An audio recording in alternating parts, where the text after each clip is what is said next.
Now, the Hermit.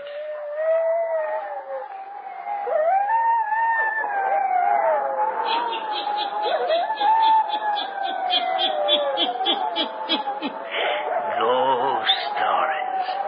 Weird stories. And murders, too. The Hermit knows of them all. Turn out your lights. Turn them out. Have you heard the story, Notebook on Murder? Eh? Then listen while the Hermit tells you the story.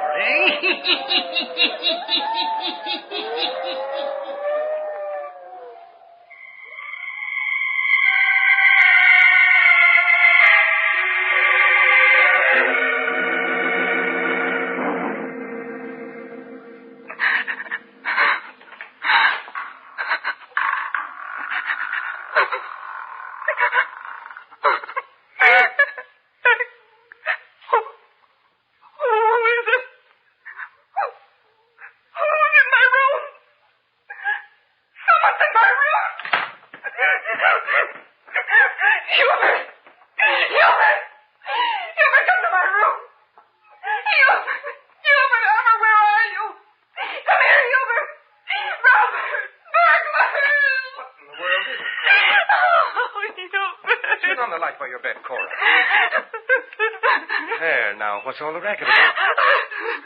Well, stop crying and tell me what it is. There was someone in my room. Oh, you've been dreaming. No. I woke up and heard my door creaking open. I could feel it.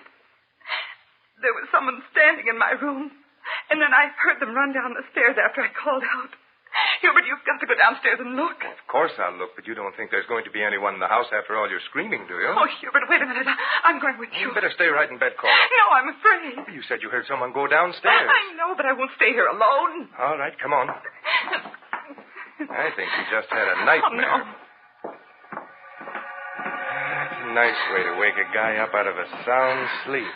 All the screaming. Oh, you'd have screamed, too. Well, not much. I tried to nab whoever it was. Look, careful, Hubert.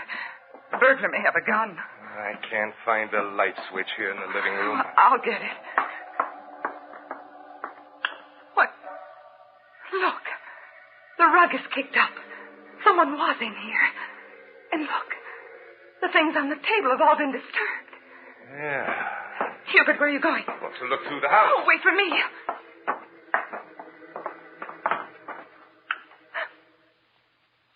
Hubert.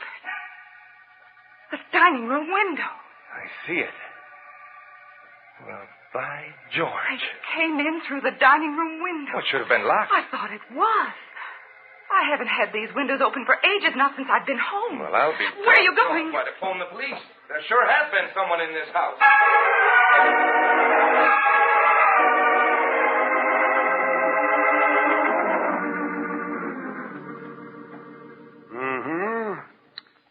Looks like they used this window for entrance and escape, all right. Hal, find any footprints outside the window? No, not a darn one. Well, maybe they didn't use the window. Well, there's a cement drive outside this window. It's possible they could have stepped on the cement both entering and leaving. We'll take fingerprints of the window.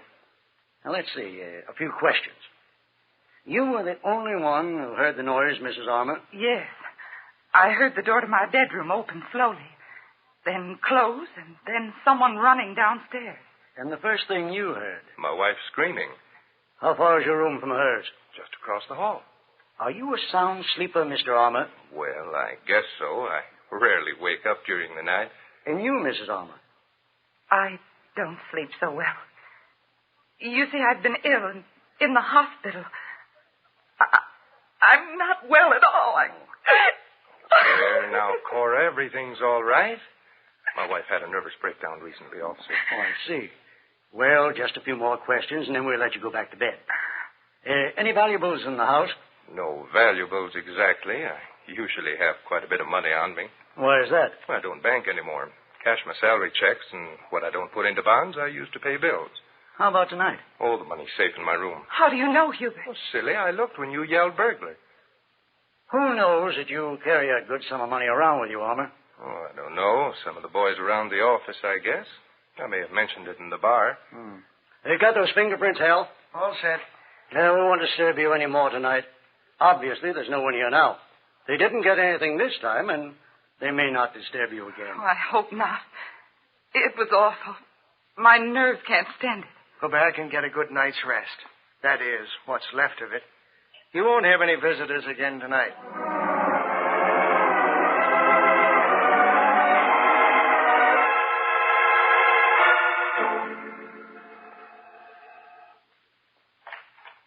Good morning, Mrs. Armour.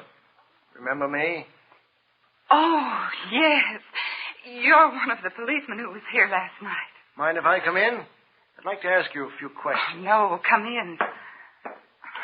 I was just out in the kitchen finishing up the breakfast dishes. Well, then we'll go out there. I can talk to you while you work. Did you sleep after we left? Well, yes, sir, I did. And you know, this morning I can't remember much of what happened last night. That's all? But I don't remember things well at all. Not since I've been sick. Lots of times things are foggy with me. How long were you in the hospital, Mrs. Armour? Let's see. It was a long time, over a month, I guess. What brought on your illness, Mrs. Armour? Well, sir, I don't know exactly. Were you unhappy? Yes, sir, I was. What about? Well, Hubert got so he didn't pay any attention to me. That's so? Stayed out a lot nights? Yes, he did. He was never home. But since I've been in the hospital, he's been wonderful to me.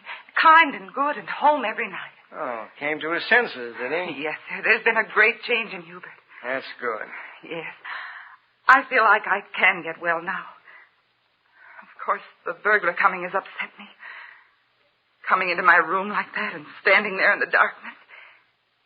Hubert says if it wasn't for that window being open in the dining room, we might just think of it as a bad dream I had. Well, Mrs. Armour, we're going to keep an eye on the house.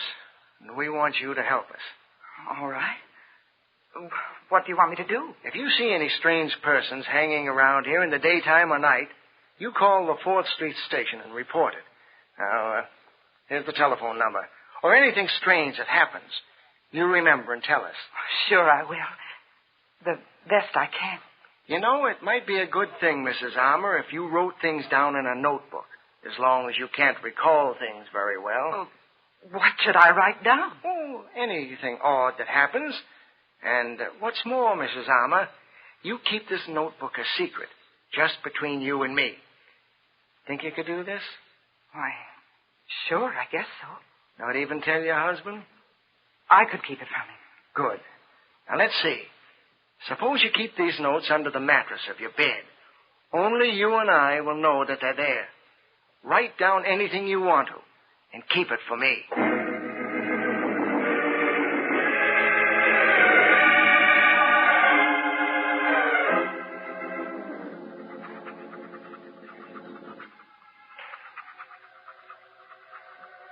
There was a peddler at the door this afternoon. He had funny eyes. I thought he might be the burglar come back again. Didn't let him in. He went to Mrs. Joyce's next door. She didn't let him in either.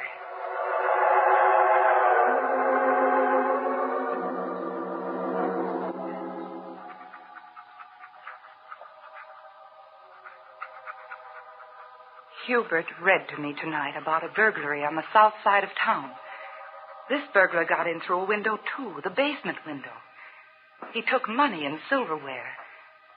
We haven't got any good silverware.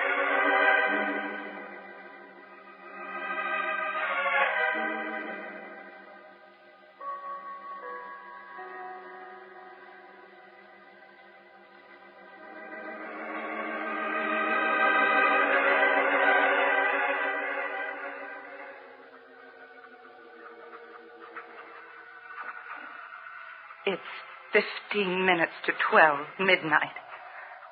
I just woke up, and I'm scared. Awful scared. I'm writing in this notebook because I've sort of got accustomed to doing it. And it steadies my nerves a little. I've been writing in it for a couple of weeks now. But the policeman called Hal hasn't been around to see it. Maybe it's because I haven't called or had anything to tell him. But I'm scared tonight. It was at supper that Hubert said... You aren't frightened of burglars anymore, are you, Cora? Sometimes I'm afraid of him coming back again. Oh, fiddlesticks. There won't be any more disturbance after all this time has passed. Oh, I hope you're right. Of course I am. Well, anyhow, I have to go out tonight. Oh, Hubert. Now, don't cloud up and cry, baby. No one's going to hurt you. What's more, we'll see that all the windows are locked and the doors. Why do you have to go out, Hubert? A buyer. Boss asked me to see him tonight. I'm afraid. Terribly afraid. Now, listen, there's nothing to be afraid of. Before I go, I'll see that you're safely tucked in your bed. Well, you were complaining before supper about being tired. So you can take a little sleeping pill and go to bed early. Then I'll lock all the doors, and you'll be as safe as a bug in a rug. What's more, I'm going to be home early. I told the boss I couldn't leave my wife for too long a time. So Hubert got me all fixed up. And after taking the pill, I did fall asleep. But a little while ago, something must have woke me up. It's exactly 12, and Hubert isn't home yet. I know because I just called out and he didn't answer me. It must have been about 10 or 15 minutes ago that I woke up and heard something outside my room.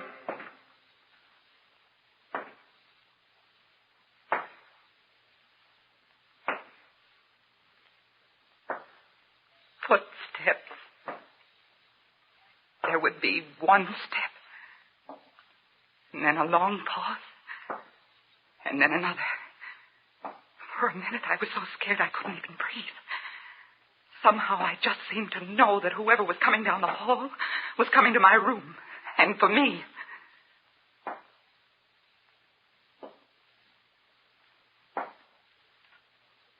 For a few seconds, I couldn't move, just sort of paralyzed with fear.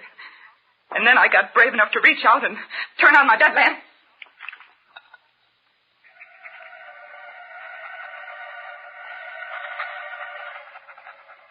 The person must have been real close to my room when the light went on.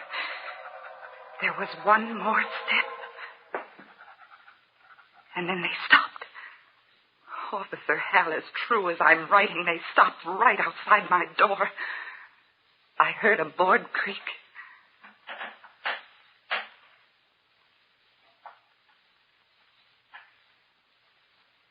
Then all was very, very still.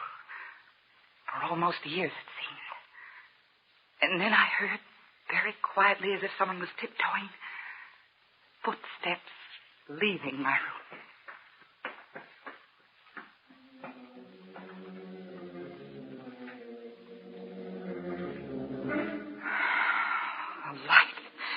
The light has frightened them away.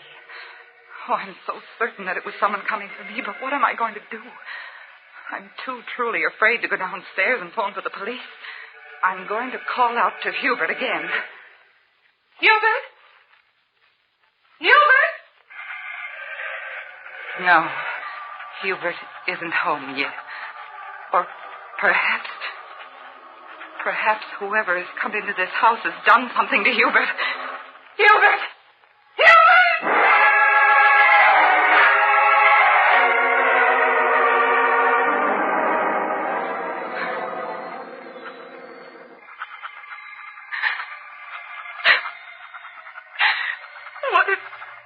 What if he's killed by Hubert? Oh, officer, writing in this notebook doesn't give me strength enough to leave my room and find out. Wait. I hear something.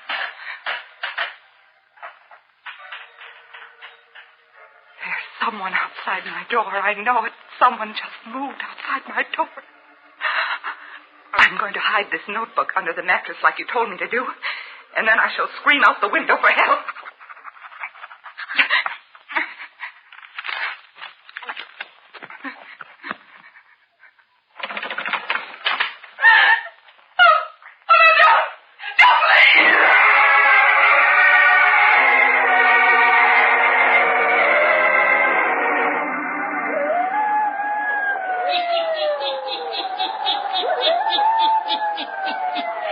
Just after Cora Armour puts the notebook under the mattress, she goes to the window, opens it, and is ready to scream for help. The door to her bedroom opens, and she calls out in terror as she sees a man standing there with a gun in his hand. One pleading cry, and then...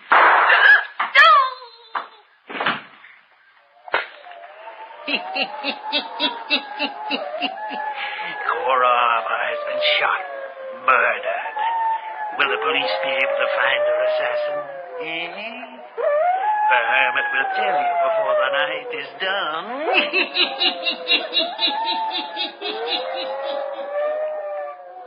We hear a key turn in the door.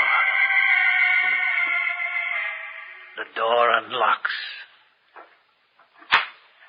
swings open, and closes. Then a light switch is clicked on. Hubert Armour stands in the hallway of his home. He steps over to the mirror hanging on the wall. He looks himself over carefully, brushes his hair with his hands. Now he looks at the stairs leading up to Cora's room. He pauses for a few seconds. Then he walks into the living room, turns on the lamp beside his chair, sits down. From his pocket, takes the early morning edition of the paper, scans it, dropping the paper all around his chair. Now he rises, turns off the lamp, walks into the hall. He calls Cora's name. Cora! Cora, you awake? Naturally, there's no answer, for Cora lies murdered in her bedroom. A large red stain soaking the carpet on the floor. The blood is dripping slowly. Slowly, a crimson pool is collecting there. Hubert calls again. Cora! Cora, I'm home. And now he looks about him into the darkened room leading off from the hallway. Now there's a startled look of apprehension, fear on his face as he begins to mount the stairs. Cora, you awake? Hubert pauses outside a door, just as the murderer did only a little time before. He listens, and now his hand reaches out for the doorknob. Cora! Cora! She's dead. Blood. She's dead. Dead!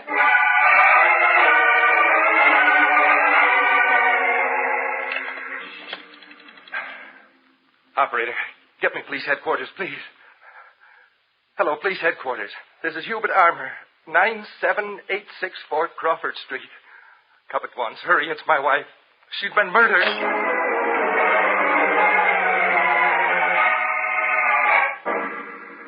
All right, Armour.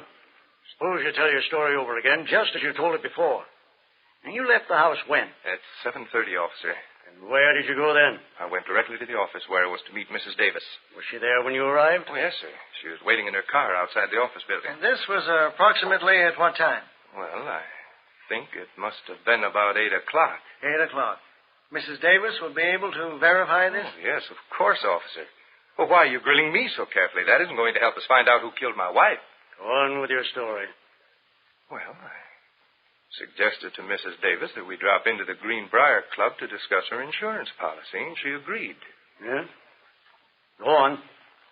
So we left her car standing near the office, and she got into mine, and we drove to the Greenbrier Club. The doorman took care of your car? Yes, sir, and you'll remember that. Well, you can check all of this that I'm telling you. We will. Go on. Well, there isn't any more to tell. We sat there and talked, had a bite to eat. What time did you leave the club? Well, a little after 10, I think. Then what did you do? Well, I took Mrs. Davis over to her car. Then? I drove straight home, put the car in the garage. What time did you get home, Mr. Armour? I didn't look at my watch, but it must have been a little after 11. But you didn't call us about the murder of your wife until 20 minutes after midnight. Why was that? I didn't know my wife was murdered, officer. I called out to her when I came home, but she seemed to be sleeping. She'd taken the sleeping pill before I left tonight, so naturally I thought she was still asleep. So what did you do then? I went into the living room with a paper, sat there and read a while. All the while until I went upstairs and discovered my wife's murder. I don't know what time it was I called you. We know. And we know other things, Hubert Alma. We know at what time your wife was murdered. She told us. What do you mean she told you? She told us just as much as if she were alive now. I don't understand what you're driving at. No? And when your wife told us at what time she was murdered, she also told us who murdered her. Well, who did it? You were very clever, Hubert Alma, from the very start, when you planned this crime. When you called us here to hunt for a burglar who was no one but yourself. That's a lie. You built this thing up slowly. Tonight you carefully accounted for your time up till 11 o'clock. The remainder of your alibi was weak. It might have been strong enough if Cora Armour had not left us a notebook on crime. What? I asked her to keep a notebook, to tell me all the strange things that happened in this house. She did. She kept it faithfully. Midnight tonight, you, according to her own writing, were not home. She called out to you, but you didn't answer. But you were here. You came in. You crept to the door of her room. You lost your nerve. You came back at midnight, shot her, left the house to dispose of the gun, returned, sat down on your chair and looked at the paper, then went upstairs to look in her room and to report her murder. Yes, Alma, you had it all planned very carefully. But you didn't reckon with Cora Armour's notebook. There's someone outside my door. I know it. Someone just moved outside my door. I'm going to hide this notebook under the mattress like you told me to do. And then I shall scream out the window for help. You heard the scream, didn't you, Hubert Alma? You heard it? No, I didn't. You heard the scream, all right. She made it when you opened the door, when you lifted the gun to fire on her. She didn't scream. She just called out, "Don't, please." I admit it, I killed her. She was a stone around my neck, nagging, never well. I hated her. I wanted freedom. She wasn't well because she feared you, Hubert. She feared you all the while. It was fear that sent her down to a sanitarium. In her heart, Cora Armour feared death at your hands. And yet, without her notebook, you might have gone free of the crime of murdering her.